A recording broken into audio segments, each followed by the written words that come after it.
que vous pouvez nous expliquer les raisons de ce blocage là qui va arriver tout à l'heure? Alors les raisons, elles sont assez simples, hein, puisque aujourd'hui nous avons décidé de montrer les muscles sur le dossier de la gestion de l'eau, puisque nous partons du principe aujourd'hui que ce dossier-là il est prioritaire pour nous dans notre département. Hein.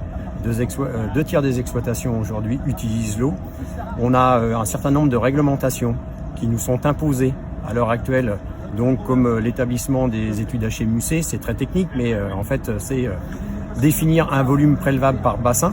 Et les premiers résultats sont très catastrophiques, puisque on peut aller jusqu'à des pertes de volume de 50 voire 70% du volume que nous avons actuellement.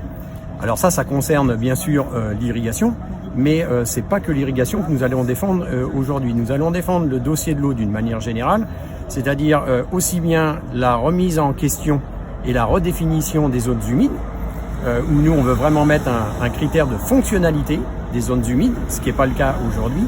On veut aussi défendre le dossier de la création des espaces de stockage, ce qu'on appelle plus vulgairement les créations de réserves d'eau, puisqu'il y a un principe qui est quand même clair chez nous, c'est qu'on part du principe qu'avec le changement climatique, avec l'étude du GIEC Pays de la Loire, avec un certain nombre d'éléments que nous avons à l'heure actuelle, on sait que nous allons avoir pas forcément moins d'eau, mais de l'eau qui va être répartie différemment dans l'année.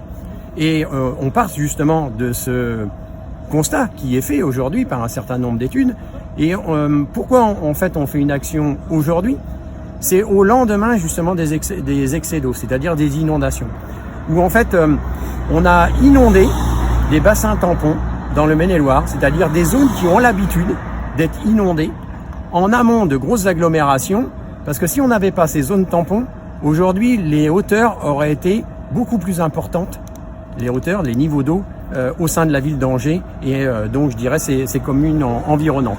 Donc c'est pour dire que nous on veut aussi une compensation, c'est-à-dire la compensation